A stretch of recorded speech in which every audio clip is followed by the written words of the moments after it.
ご近所の皆さん、おはようございます。駅構内で働かれている皆さん、またお勤めの皆さん、おはようございます。今日も月曜日早朝からではありますが、私、市会議員の川口光雄の訴えをさせていただきます。しばらくのご協力とご理解のほど、心からお願いを申し上げたいと思います。ご近所の皆さん方には、まだまだお忙しい、またお静かな中を突然にお騒がせをいたします。どうぞしばらくのご協力とご理解を重ねてお願いをいたします。私は皆さん方には大変お世話になっております。市会議員の川口光雄でございます。どうぞよろしくお願いをいたします。皆さん方もすでにご存知のように、皆さん、今、政府が発表した内容によっても、国民総生産、GDP が4月から6月間、このわずかな期間でも、今までにない大幅な落ち込みをしているではありませんか。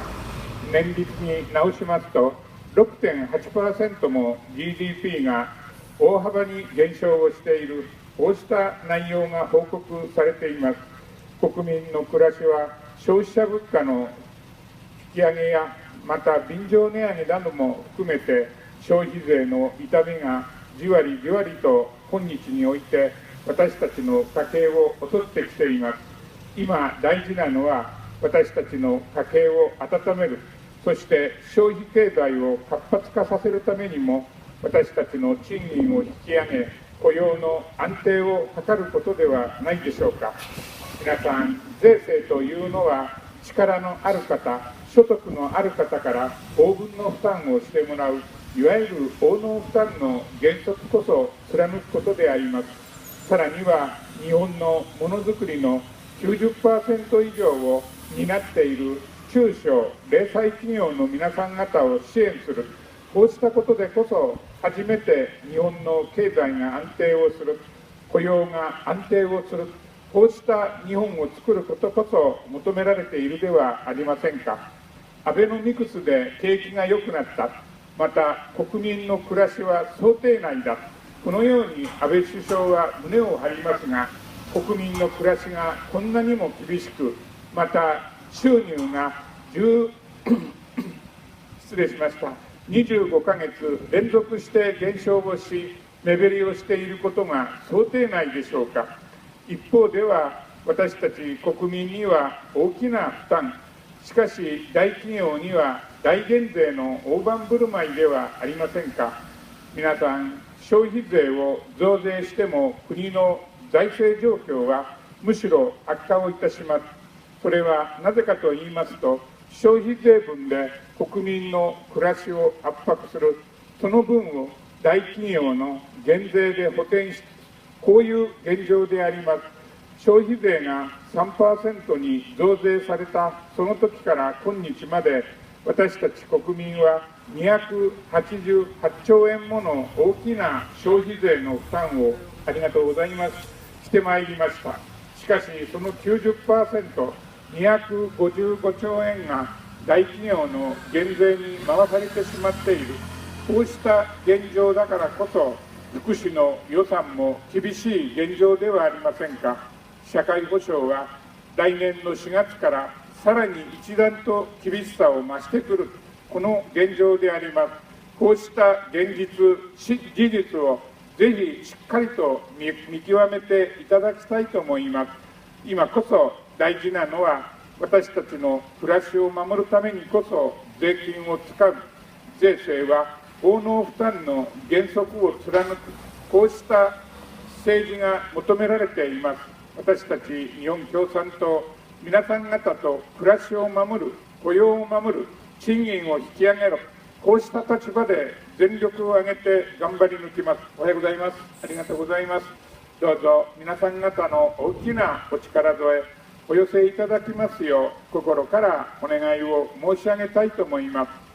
さて皆さん、おはようございます。皆さん方は昨年の9月から日本の原発すべてがストップをされていることはすでにご存知の通りであります。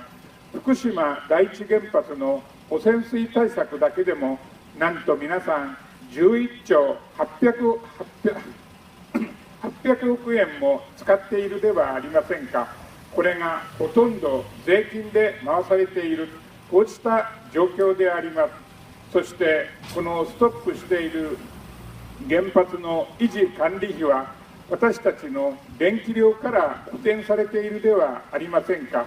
まさに原発が一番コストの高い電源であります。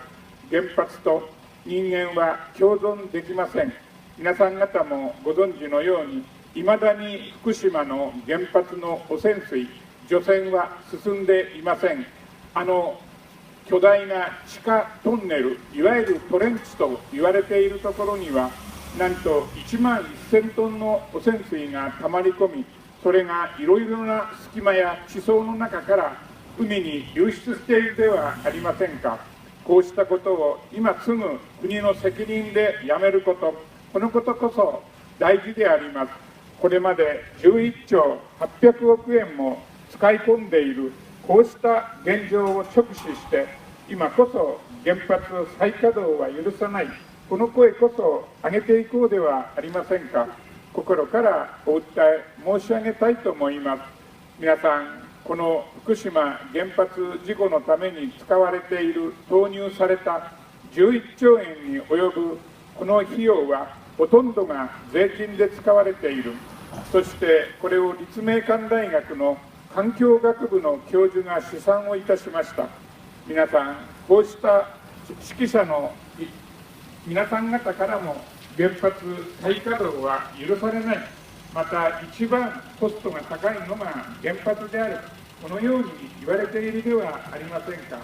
今こそ原発再稼働を絶対許さない、この声こそ上げていこうではありませんか。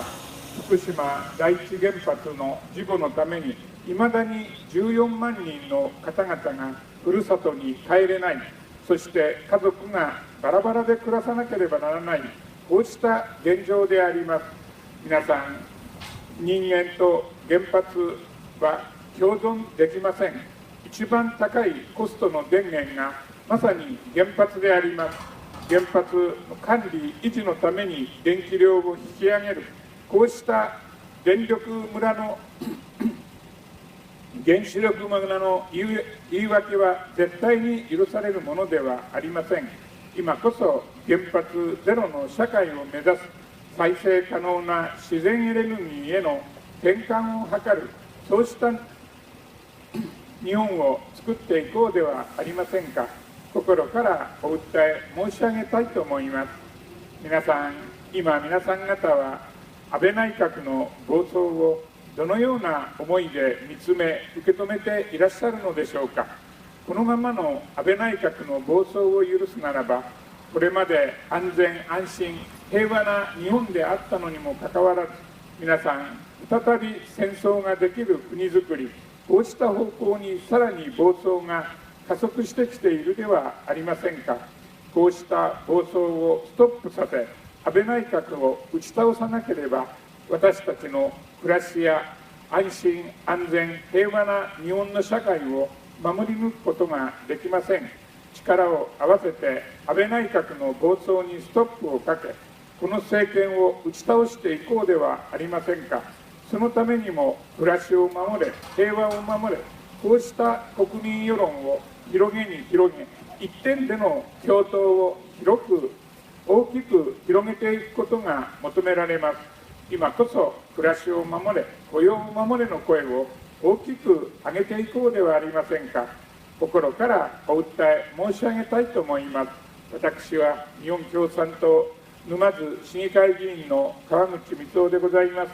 今日も早朝からではありますが、皆さん方に訴えをさせていただいております。皆さん、ご近所の皆さん、しばらくのありがとうございます。ご協力とご理解のほど、心からお願いを申し上げたいと思います。こちらは日本共産党です。私は市会議員の川口光雄でございます。どうぞよろしくお願いをいたします。皆さん、今、沼津の政治についても、厳しい財政現状と人口減少、この2つが大きな沼津の政治問題にありがとうございます。なっているではありませんか。沼津の財政力は皆さん1が基準ですけれども、この1を割り込んで 0.955、こういう現状で財政力指数は厳しい状況を示しています。また、経常収支比率は基準としては70から80ですが、この沼津市は 83.7% と基準値を大きく超えています。さらに自主財源比率は毎年毎年下降線をたどって自主財源の減少が目立ちます。これは固定資産税が大きく減少をしているからであります。今一つは人口減少と合わせてこの間、沼津の納税義務者は5000人も減りつつあります。前年度と比べて1000人も減っているのが現状です。こうした自主財源確保のためにも、今の沼津の政治をしっかりと見直さなければならないと思います。人口減少は皆さん方もご存知のように、全国で6番目に大きく減少をしている、県内では一番大きな減少率であります。市長は私のこうした質問に対して、それは東京一極集中の影響だと言います。しかし皆さん、隣の自治体では人口が増えている、こういう状況もあるではありませんか。東京一極集中の影響では全くありません。今大事なのは、私たちこの沼津市で子育て支援、パパママを応援するような、そうした支援策をしっかりと確立すること、また雇用創出のためににぎわいやそうしたまちづくりに目指していくことが、ありがとうございます、大事だと思います。こうした財政の厳しい中、人口が大幅に減少をし、当局が目論んでいるよりも大きな減少率の今の沼津の政治の中で、皆さん、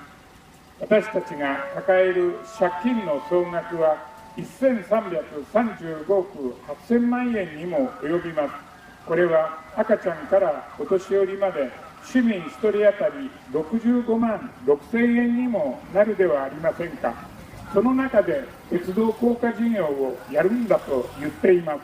鉄道高架事業は現在の概算だけでも462億円も462億円もかかるのが現実であります。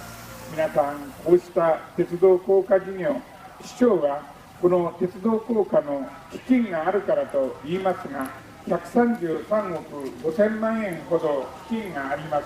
しかしその 3.35%、わずか4億円程度しか現金はありません。あとは土地の保有高であります。この土地の保有も皆さん、帳簿価格を維持できるかどうか分かりません。前年度対比で沼津の中心市街地大手町地区で固定資産税は 4.1% も路線価格が減少をして大幅な減少に陥っているではありませんか。こうした現状を踏まえるならば、鉄道高架などをやるべきではありません。税金は私たちの暮らしを守るために、私たちの教育や福祉を守るためにこそ使い、今、私たち市民を応援するような、そうした沼津の政治こそ実現させなければならないと思います。今こそ暮らしを守れ、市民を一番大事にする沼津の政治を作れ、この共同の声を大きく広げていこうではありませんか。心からお訴え申し上げたいと思います。こちらは日本共産党です。私は市会議員の川口光雄でございます。どうぞよろしくお願いをいたします。